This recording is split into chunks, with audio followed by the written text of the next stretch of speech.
Good evening, visitors. Welcome to the Australian War Memorial's last post ceremony. My name is Craig Burrell, and joining us today from the Royal Australian Air Force is Corporal Brimley Jane Smythe. We welcome the veterans who have served, those that are still serving, and the families that love and support them. We acknowledge the members of RSL and Services Clubs Association, RSL Victoria, and RSL Queensland, who are watching the broadcast of this ceremony across Australia. During this evening's ceremony, wreaths will be laid at the base of the Pool of Reflection by visitors to the memorial. If you are able, please stand for the national anthem.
The Australian War Memorial was the vision of Charles Bean, Australia's First World War official historian.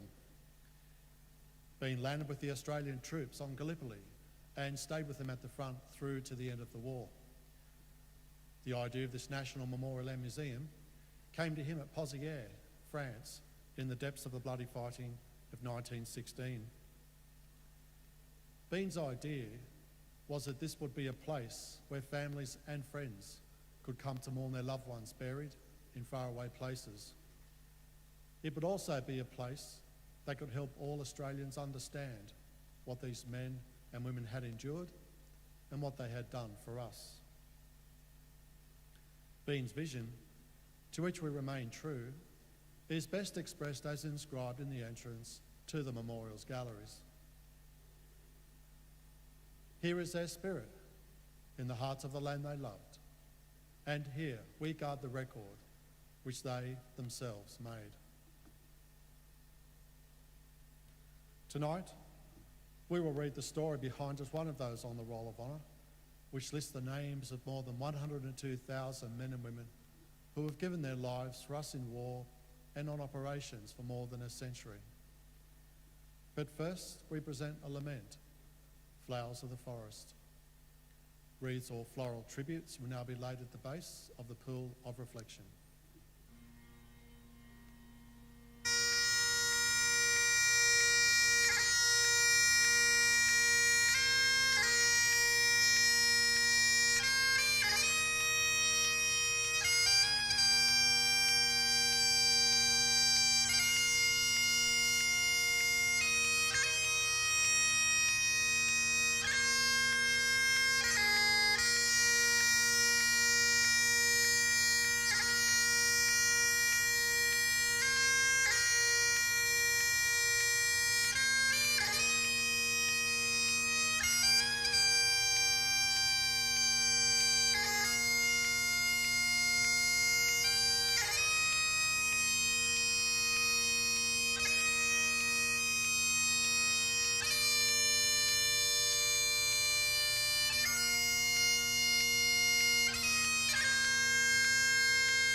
Today we remember and pay tribute to Private Gordon Edward Harris. Gordon Harris was born in Benalla on the 17th of December 1917, the son of John and Catherine Harris. His father was a stock agent for Watts, Turnbull and Co, and was one of the best known men in stock and racing circles throughout northeastern Victoria. Gordon had one brother, John, and a sister, Peggy. He probably grew up in Mansfield, where his father's work was based, but little is known of his early life and education. In 1939, Gordon's father suffered an injury to his arm and he died shortly afterwards of blood poisoning. After his father's death, Gordon took a position with Watt, Turnbull and Co, continuing his father's work as a stock and station agent. Gordon Harris enlisted in the 2nd AIF on the 19th of March 1943 and underwent a period of training in Canberra, New South Wales, before being sent north to Queensland. On the 25th of October 1943, Private Harris embarked on HMAS Canberra, bound for Port Moresby. Shortly after his arrival in New Guinea, he was posted to the 2nd 17th Battalion. At the time Harris joined his battalion in the field, they had recently landed at Lae, capturing that town and nearby Finchhaven over several weeks. Shortly after he arrived, his battalion became part of the Divisional Reserve, and Harris had the benefit of a relaxed period as his battalion was relieved from active operations. The men undertook further training and the battalion was reorganised to cover the losses of the Lae Finchhaven operation, and the men had access to a YMCA canteen complete with wireless radio. As malaria took its toll, men like Private Harris, who had little operational experience, became the majority among the battalion's rifle sections. By Christmas, the 2nd 17th Battalion was once again in a forward operational area. Nevertheless, the men were able to spend Christmas in the traditional style, with large groups congregated in company areas for the Christmas dinner of turkey and ham. The following day, a warning order was received from Brigade for the battalion to prepare to advance. Within days, it was pushing forward to Ceylon. On the 8th of January 1944, after days of advancing through battlefields and seeing bodies and bullets strewn about, the 2nd 17th Battalion reached the Darwin River. That morning, an advance guard from the battalion moved off from the west bank of the river, encountering enemy opposition along the track. The Australians engaged the Japanese party, flanking them and killing 8. In return, 3 Australians were wounded and 1 was killed. The man killed in that small skirmish near the banks of the Darwin River was Private Gordon Harris.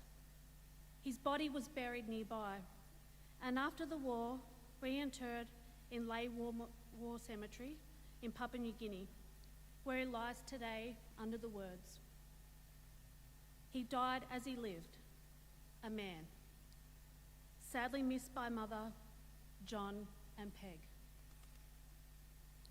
Many people in the Benalla district mourn the loss of Gordon Harris. The local newspaper reported, "He was a popular young man, and his many friends will regret to learn of his death." He was 24 years old. His name is listed on the Roll of Honour on my left, among almost 40,000 Australians who died while serving in the Second World War. This is but one of the many stories of service and sacrifice told here at the Australian War Memorial. We now remember Private Gordon Edward Harris, who gave his life for us, for our freedoms, and in the hope of a better world.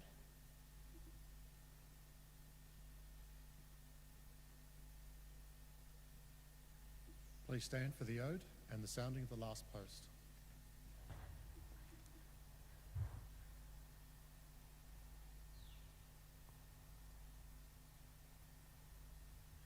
they shall grow not old, as we that are left grow old.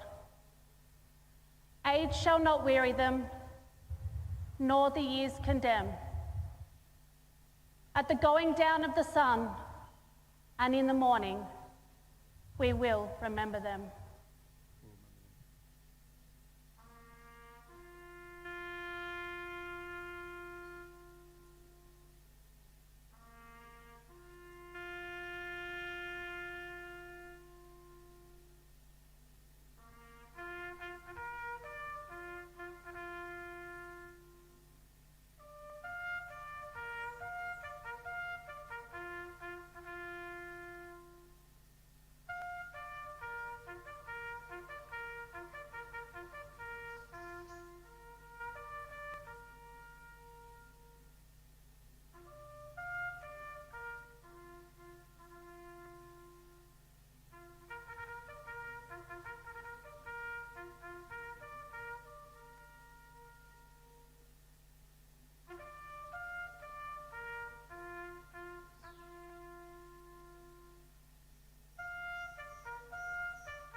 Lest we forget.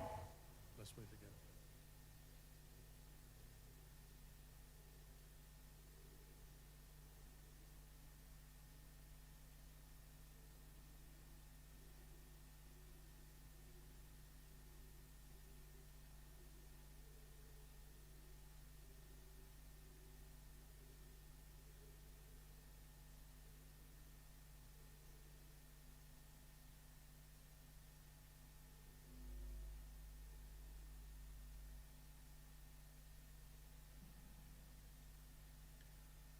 We leave this evening with the words of the memorial's founder, Charles Bean. Many a man lying out there at Poziere or in the low scrub of Gallipoli with his poor, tired senses barely working through the fever of his brain had thought in his last moments, well, it's over. But in Australia, they will be proud of this. Ladies and gentlemen, that concludes the last post ceremony. We thank you for visiting the Australian War Memorial, and we wish you all a very good evening.